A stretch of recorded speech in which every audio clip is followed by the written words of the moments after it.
Welcome everyone to the webinar today, and thank you so much for joining us. We are excited to offer live webinars to engage our subject matter experts as they share their knowledge and expertise. The webinar today will be 30 minutes in length, along with time at the end for Q&A. During the webinar, please send your questions through the chat window. Your questions will be monitored throughout the presentation. We will be issuing PDH certificates for those attending the live session that have elected to receive them, and we will be sending those out within the next 24 hours.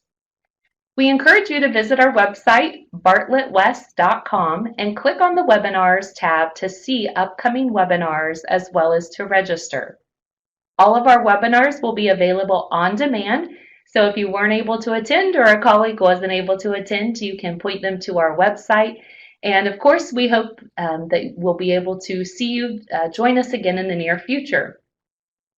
Today, we're going to hear from Brian Armstrong, who has more than 20 years of experience in traffic engineering, multi-lane roundabouts, urban arterial roadway design, rural roadways, interstates, interchange geometrics, traffic signal design, and traffic analysis, construction sequencing, and public involvement. Brian holds a bachelor's degree in civil engineering from Kansas State University and a master's degree in civil engineering from the University of Kansas. Today he'll be discussing lessons learned in roundabout expansion design, and with that, I'm going to turn it over to Brian.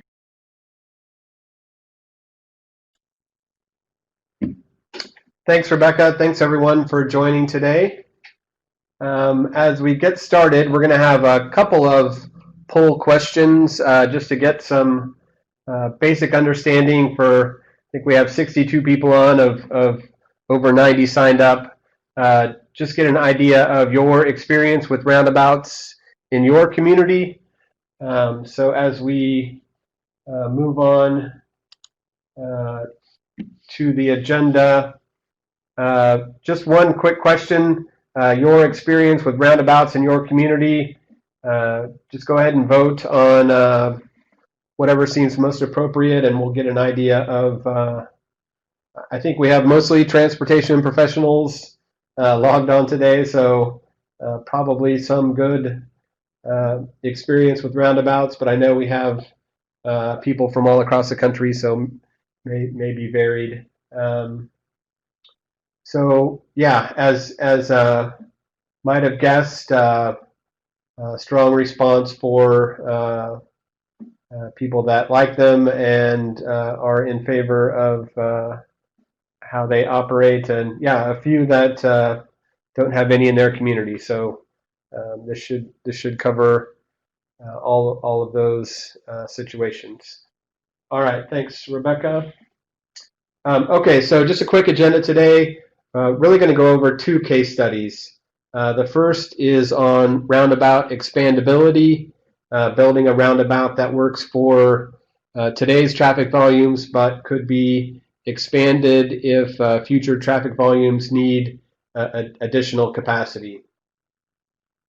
The second is roundabouts in series, talking about multiple roundabouts along a corridor in succession without another stop-controlled or traffic signal intersection in between. And then that case study actually has some unique construction sequencing options in building roundabouts and keeping traffic open during construction. First, just a few roundabout slides of some Bartlett and West projects across the Midwest that were pretty unique. First one is Business 54 and 2nd Street in Fulton, Missouri. One of the unique things on this project, there was a major drainage way going through this area, and the design solution incorporated a roundabout on top of a 3-celled drainage structure that kept the drainage issue intact, and at the same time tied up some geometry challenges into a roundabout that handled all the traffic for that intersection. Second is Tanner Bridge Road and Ellis Boulevard in Jefferson City, Missouri. One of the unique things with this project before the roundabout, the closely spaced western legs of the project really made it hard for eastbound turning movements that wanted to go back westbound. So part of the solution, even with the roundabout, was to have a right turn bypass lane for those larger semi vehicles that needed to make that movement, and then all the passenger cars still made those operations through the roundabout. This is 37th and Wanamaker Road in Topeka, Kansas. This is the first of 4 roundabouts in series on the Wanamaker corridor. This has 2 lanes that go north and south through the roundabout, and that's left and right on the page, and 1 lane that goes east and west through the roundabout, and that's north and south on your picture. 17th and Urish Road. This is a roundabout in Topeka, Kansas. What's unique, in this picture, you can see the roundabout constructed. You can actually see a 2-lane roadway up going south out of the roundabout. This one was built as expandable. That 2-lane roadway is now a 5-lane urban arterial curb and gutter and sidewalks and shared use paths. So this was built to be expanded, and it already has been expanded to meet that future roadway need going south and north, actually, at this point. This is Highway 10 and 66th Street in Burleigh County, North Dakota. So this is just southeast of the city of Bismarck. Not only was this roundabout built to be expandable, all 4 directions have the potential to add capacity in the future, but really the snow and wind blowing snow events were really something that affected design. So you can see the splitter island here, actually kind of all mountable curb, and all of the outer curb on the entire roundabout is essentially just a mountable curb. There's no stand-up curb and gutter that would trap snow anywhere on the project. It's meant so that wind can blow snow straight across, or snow could be cleared and cleared off the roadway easily without any of those obstructions. All right, just want to talk a minute on conflict points, which really leads to why we want to build an expandable roundabout and not build a multi-lane roundabout if we don't need it. So this just shows the conflict points from a 2-lane traffic signalized or stop controlled intersection to a single-lane roundabout. So those conflict points go down from 24 to 8. The single-lane roundabout, obviously a much safer situation. But as we go from a single-lane roundabout to a dual-lane roundabout, that dual-lane roundabout introduces more conflict points. That's back up to 24 vehicle conflicts. So the longer we can keep a single-lane roundabout configuration, the safer the intersection is going to be. So our first case study, this is on roundabout expandability on Nifong Boulevard in Columbia, Missouri. The star is the intersection location. You can kind of see Columbia in the center of the picture. Nifong Boulevard is off to the southwest of the center of the city. This is the existing aerial before the project. We have a large church on the northwest corner. We have a city-owned school on the southwest corner. And on the east half of the project, a very prominent landowner that going into the project we knew any right-of-way acquisition was definitely an issue and something we wanted to minimize as much as possible.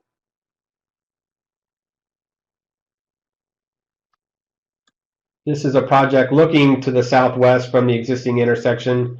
You can see several buses there going pick up kids from the school. That's kind of the existing layout. There were splitter islands in all four corners of the existing intersection to add additional right turn capacity. We looked at two different options that we compared for the geometry and intersection control.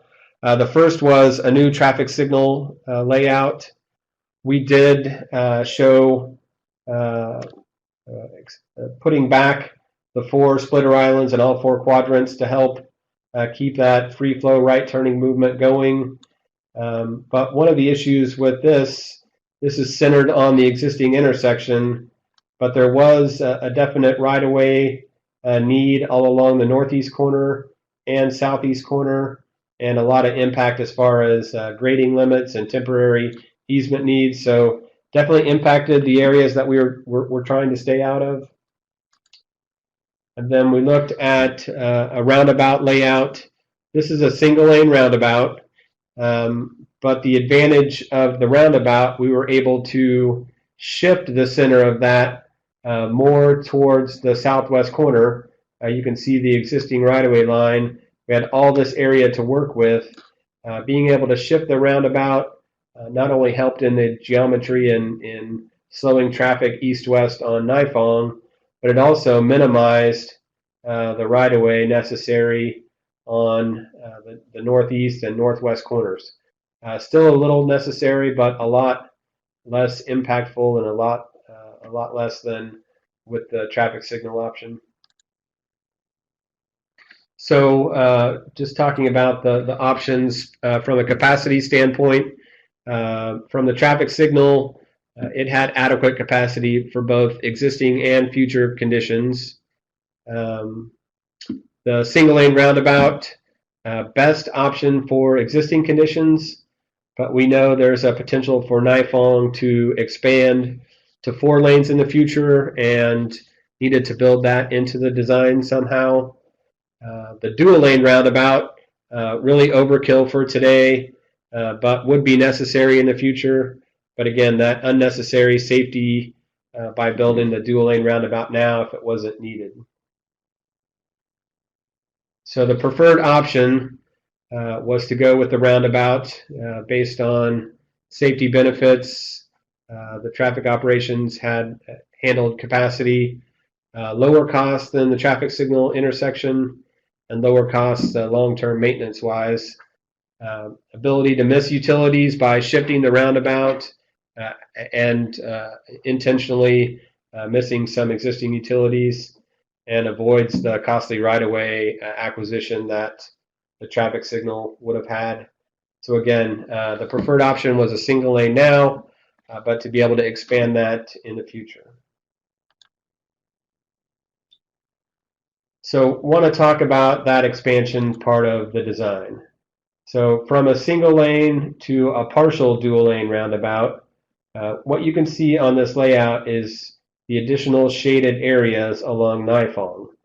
Those are essentially the additional width necessary for accommodating 2 lanes in each direction, east and west through the project. So the expandability discussions were how to accommodate that in the future, either through building that capacity now and trying to deter people from using it, or build the center island that works for all scenarios and come back in the future and widen to use those. You can also see some light blue areas on the splitter islands. A couple of options with those. You could build the complete splitter island that needs to be there today, and through construction tear out and reconstruct that. We also have the option of building something a little more temporary on those light blue areas so that you could maybe take those up more easily in the future and be able to expand and allow those through lanes where those islands are now. Just a couple of details from that removable splitter island concept. We've done this on several roundabouts. We've actually expanded quite a few of them and taken off the expandable part. So this is in plan view. You can see the future splitter island kind of shown on the left side there, and the expandable side, the expandable part shown on the right. Then when we go to kind of a cross-section view, this is the future mountable curb and pavement section. And then above that, the removable splitter island portion and the removable mountable curb, some kind of bond breaker in between those so that you could take off that temporary pavement section and then be left with just an overlay to complete that expandable process. A couple pictures of some that we've done just like that. This whole actual outer part on the left here is the expandable part of the splitter island at this roundabout. This is Northwest 46th Street in Topeka, Kansas.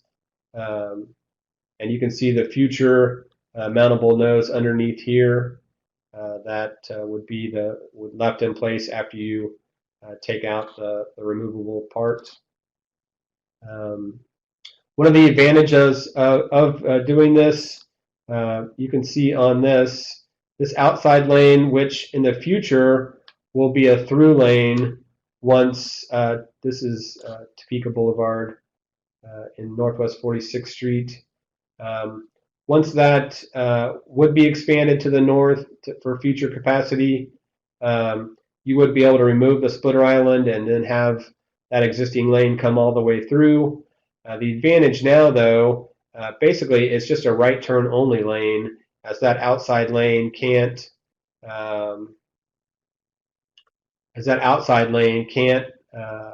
go through because of the temporary splitter island. So it adds capacity in the interim and basically in the existing condition, but still expandable to the future. Hey, Brian, have a question here. Wondering how well do the removable splitter islands hold up to snow? Yeah, so there's no issue with snow plows. They are essentially full depth pavement sections doweled into the roadway underneath. We haven't had any issue at all. They really act like a complete splitter island until you need to take them off. So we've really tied them down to make sure that they don't shift around if you do hit them. So not any issues from what we've done. And then one other question on, did you ever consider making a fifth leg to the RAB being the school entrance? I don't know the answer to that specifically. Any questions that I can't answer today or you don't get a chance to ask, please email to me. My email address will be on the last slide, but we definitely can follow up with any of the specific questions that I can't get you an answer to. We have done 2 other roundabouts adjacent to schools, and let's see, because we have more questions coming in. I'm not sure whether to try to go through all of these or How about this? I'll hang on to them, Brian, and you can continue on, and I'll bring these up at the end of the presentation. Yeah, I think that'll be easiest, and make sure we get through everything in the time allowed. So that was the right turn lanes. Okay, so if we didn't build, if we didn't plan to expand Nifong in the future and wanted to build all of the pavement now, this slide kind of shows a hatched area, which is pavement that we would build but wouldn't be necessary. So no additional construction in the future, but one of the issues would be maintaining all the pavement markings on that section of roadway that's not necessary.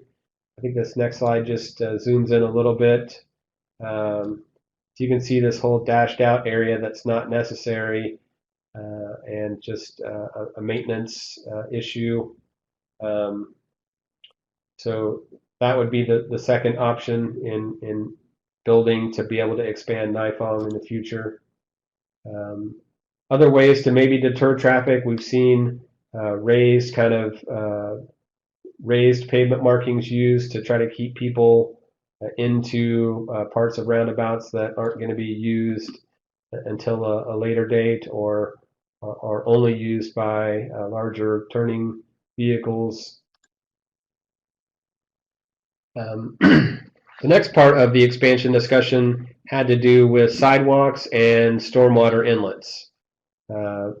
In this roundabout, it was constructed so that the additional capacity lane will be here in this grass area along this for the northbound to eastbound movement.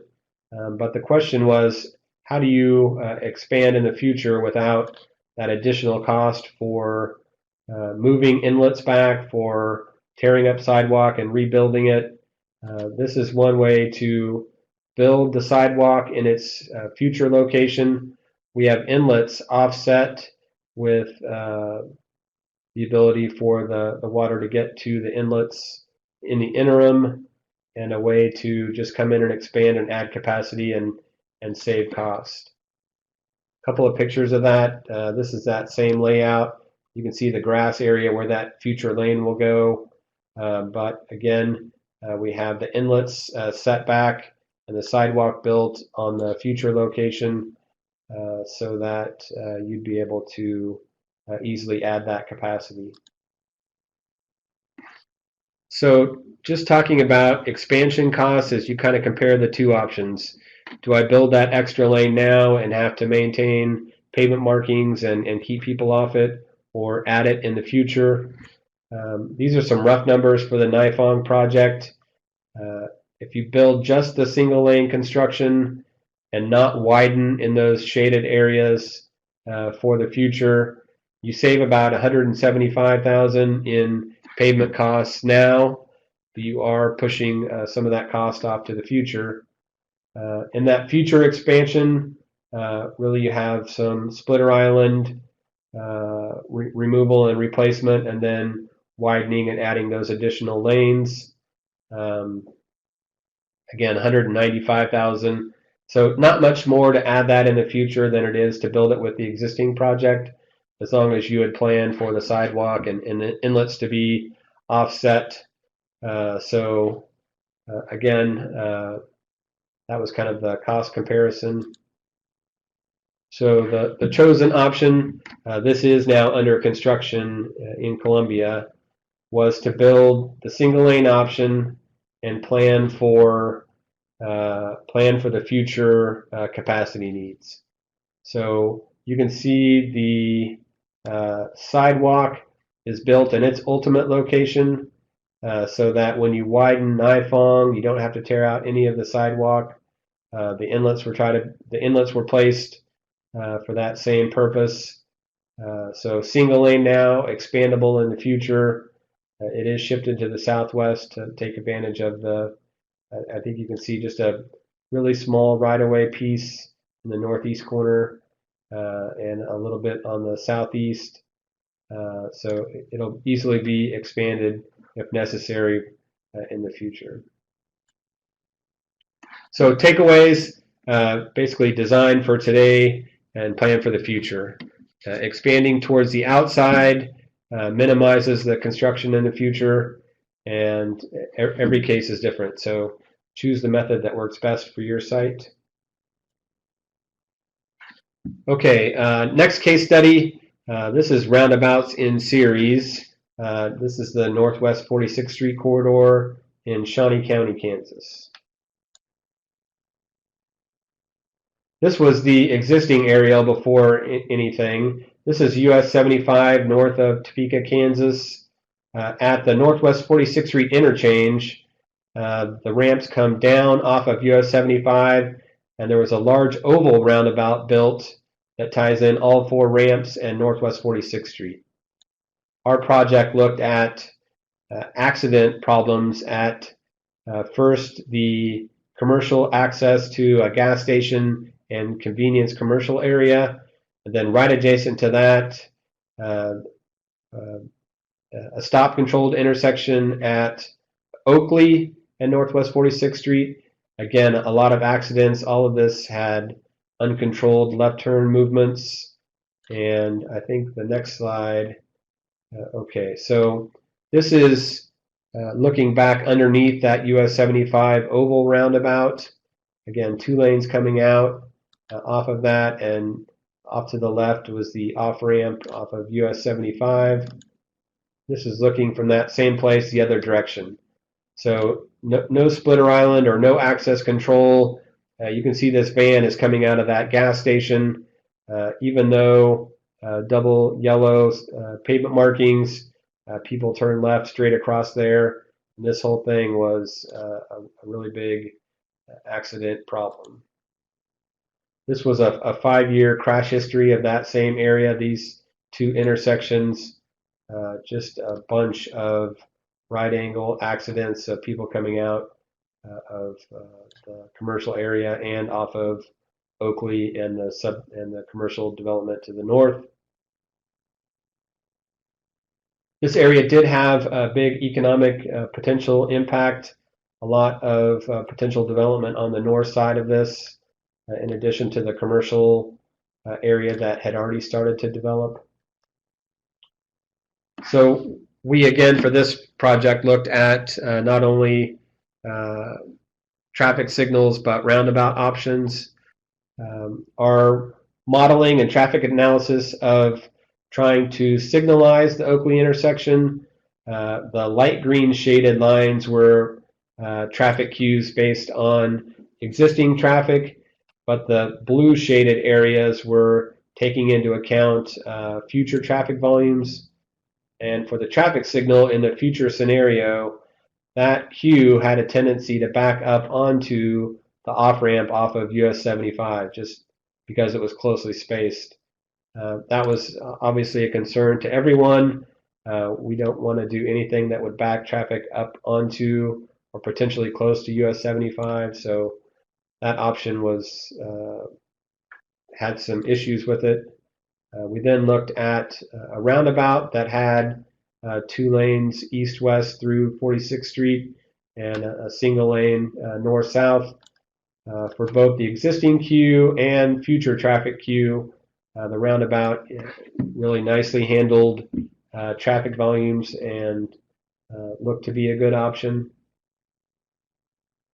We continued that discussion then, not only a roundabout at Oakley, but that developed into another roundabout at Fielding, which was the other entrance to that north potential shopping area, and essentially then would have 3 roundabouts in series with controlled access in between the roundabouts, so basically forcing people to use the roundabouts as left turns, and basically everything operates as right in, right out for commercial entrances. We had a really interesting discussion with the commercial businesses and residential owners adjacent to the project, convincing them that 3 roundabouts in series was a good traffic solution. Was hard for them to envision.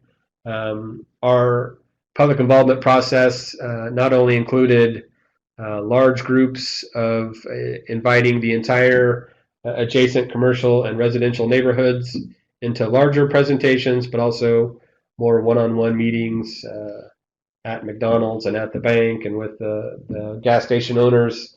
One of the most successful tools through that process not only was sharing the graphics from the traffic signal versus roundabout traffic analysis, but this was a SketchUp animation, essentially a 3D fly-through of what the project would look like with US 75 and with both of the roundabouts in place.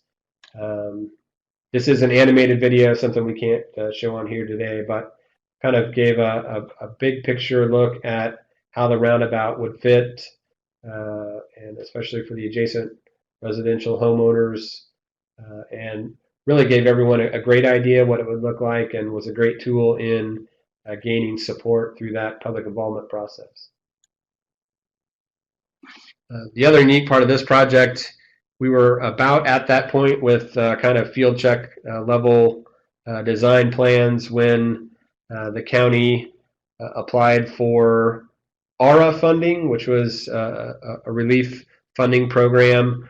I left this in here. It's kind of relevant in today's discussions as we think about COVID-19 and potential federally funded some type of relief programs in transportation, having shovel-ready projects.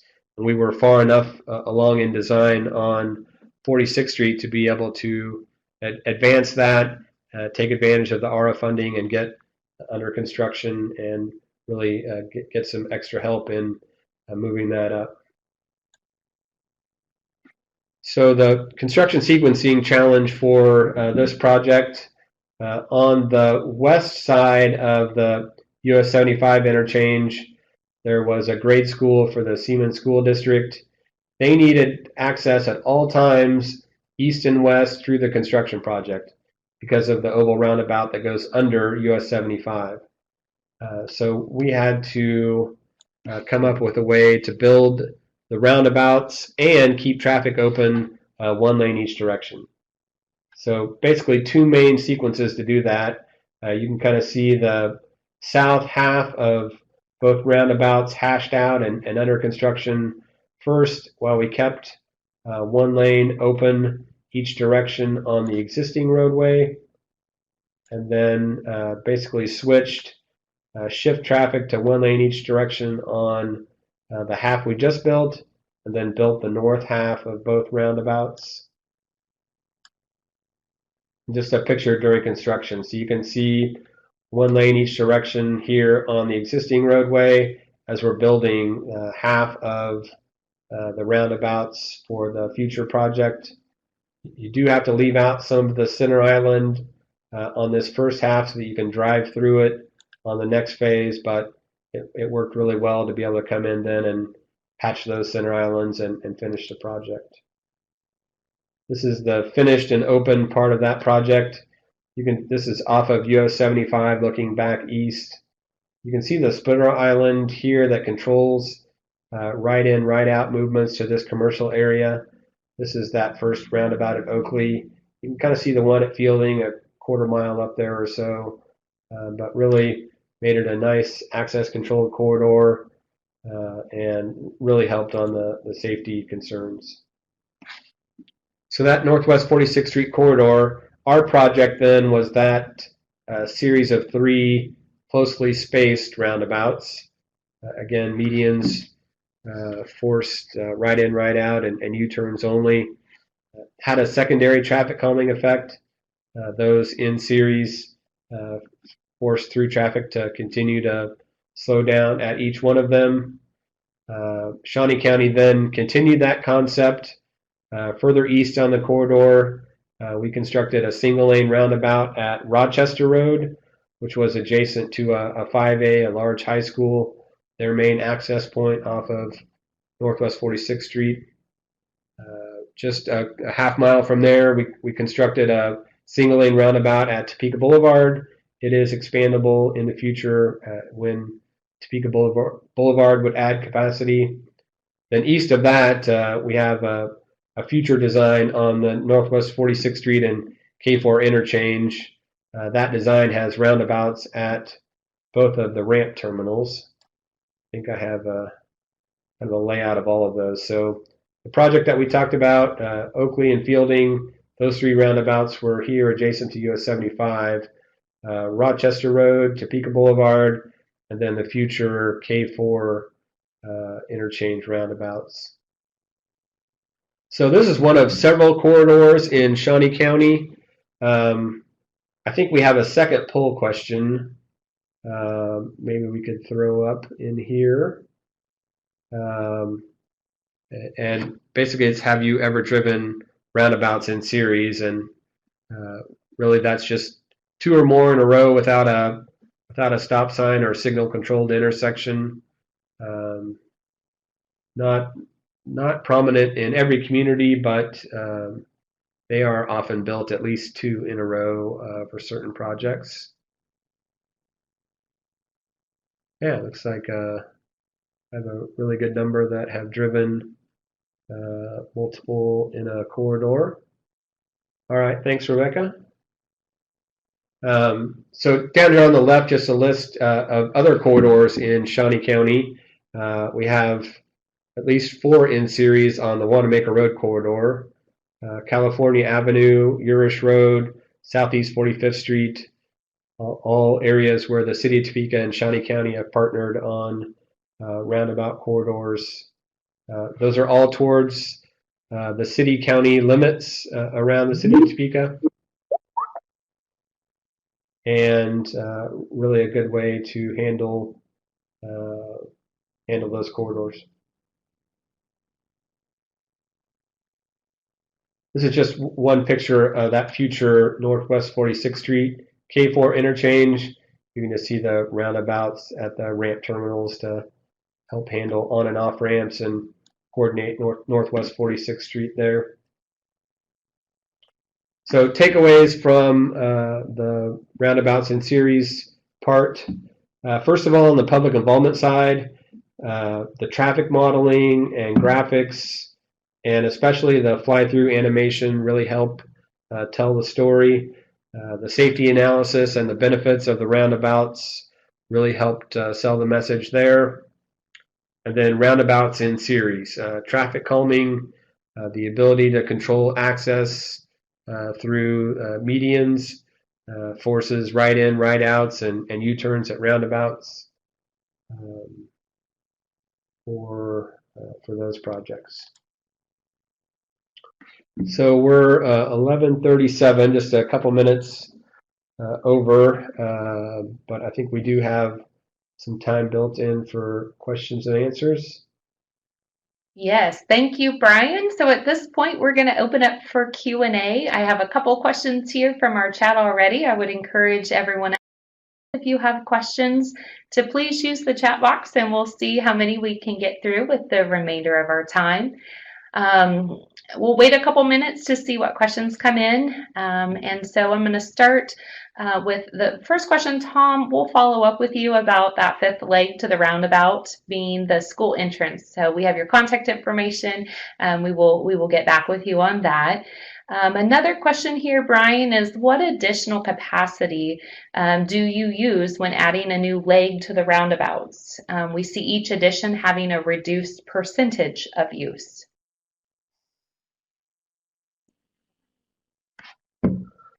Thanks, Chad. Interesting question. Yeah, I do think that's probably specific to each individual intersection, and probably a balance of how the existing traffic uses each of those legs in considering whether you would add an additional leg or not. I think the multiple ones we've been involved with really are a factor of interesting existing geometry and trying to accommodate that in an intersection that's safer than what's out there today. So I do agree. The more you introduce to that single lane roundabout, there is a reduced effect on capacity. But I think it's just an individual case on existing and future traffic and how you balance that through the design analysis part.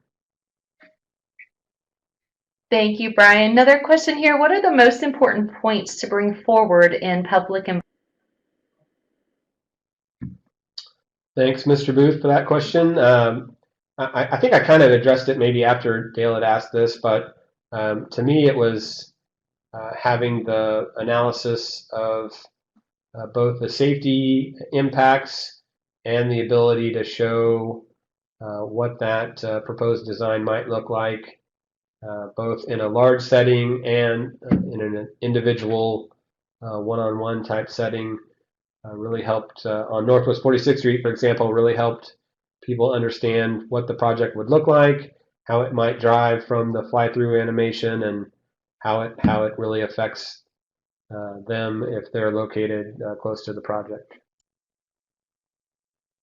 A question here about in 20 years, if the roundabout reached the capacity, what would the recommendations be at that? Yeah, that's a good question. So something definitely considered in that design phase. I mean, not only trying to look at uh, existing traffic capacity and design scenario, but we do try to look at what that future scenario looks like. So in the first example on Naifong, I mean, we took into account that in that 20-year period, there is going to be, you would reach capacity on a single lane roundabout and need to add something. So building that into the original design, I think is a great way to handle that. If you build a single lane roundabout only, yeah, there is a potential in that 20 years in a growing corridor that you would reach capacity and need to reconstruct or modify that to be able to handle whatever scenarios might be changing. So really, again, another important thing in that design process to look at and consider. Some communities are okay with with a single lane only, and realizing that it may be reconstruction in the future. But even that single lane roundabout has a lot more capacity than the two lane roadway adjacent to it. So they can handle quite a lot of traffic growth compared to a normal intersection, and maybe even extend your ability to keep a single lane before you need anything additional. Brian, have a question specifically about the Naifong roundabout. Any concern about queuing backups into the roundabout from peak school traffic?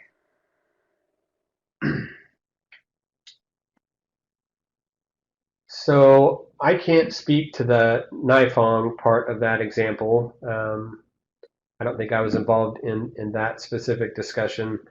We do have a single lane roundabout that I was involved with adjacent to a 6A high school here in Shawnee County.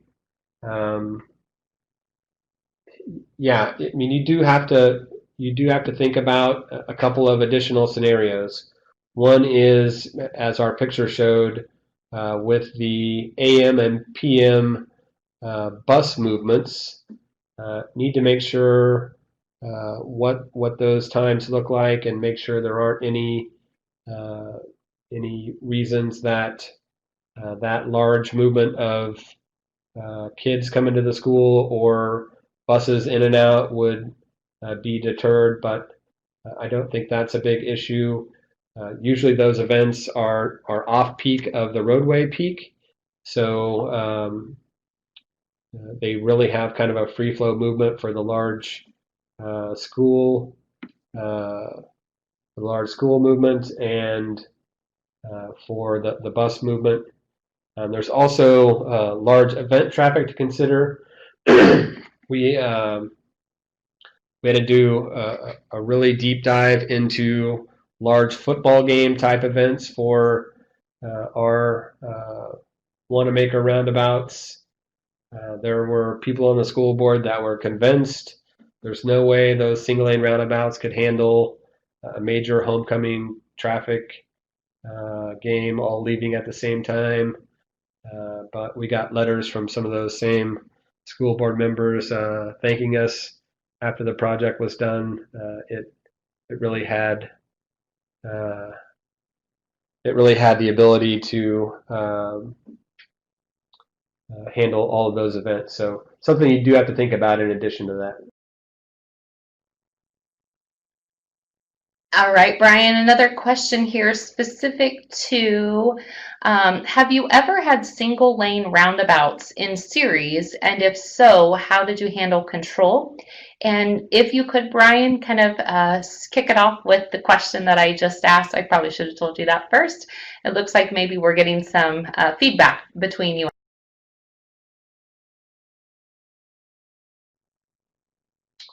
All right, so single lane roundabouts in series. Um, I do know on the Wanamaker corridor at both 61st and 53rd, we have single lane roundabouts in series. How do you handle traffic control? Um, Ours are far enough spaced that their traffic control is pretty typical to just a single lane roundabout traffic layout. So nothing different with either of those that we had to do that I know of. Just in general, if I don't get to your question or you have additional questions, my email is on the slide that's up there now. Please send me any of those questions, and I'd be glad to give you a call or have any follow-up discussions that we might not get to today. Thank you, Brian. We'll take just a couple more questions. And so this next question, or actually there's a comment from Ronald here asking if you've ever been to Iceland, because that's what they use extensively. So thank you for that, Ronald. One other question is, in tight right-of-way constraint locations, could you speak to a smaller inscribed diameter that could be expandable to multi-lane versus a more typical single lane roundabout inscribed diameter that would not be expandable?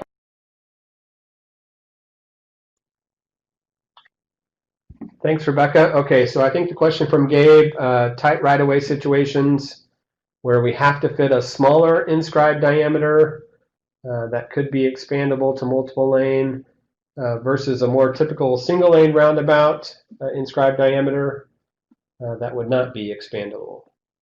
So we have had situations where, yeah, we had tighter right of way. We had to look at a smaller inscribed diameter. Those do have an impact on the design for sure.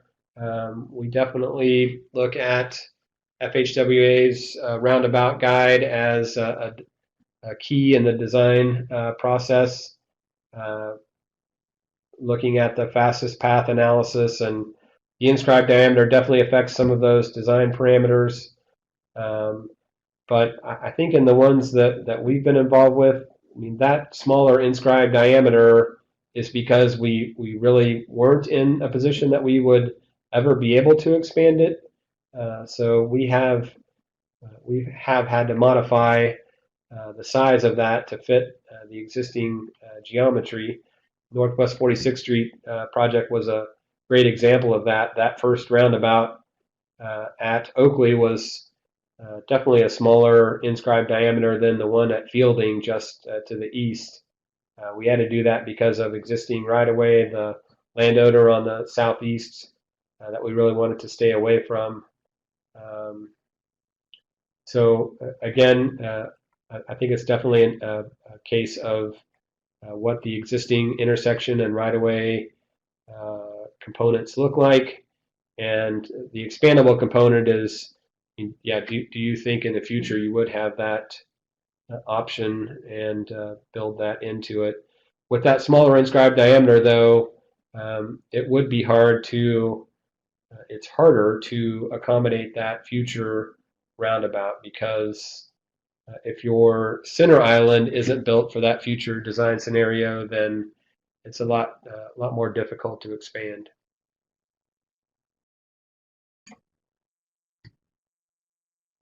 All right. I want to thank you all again for sharing your time with us today. And thank you, Brian, for sharing your expertise with us.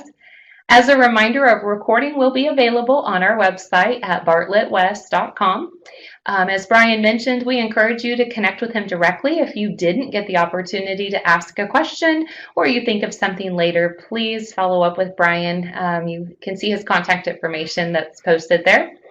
At this point, I'm going to wrap up this webinar and thank you for joining. Have a great day, and we look forward to seeing you again soon. Thank you.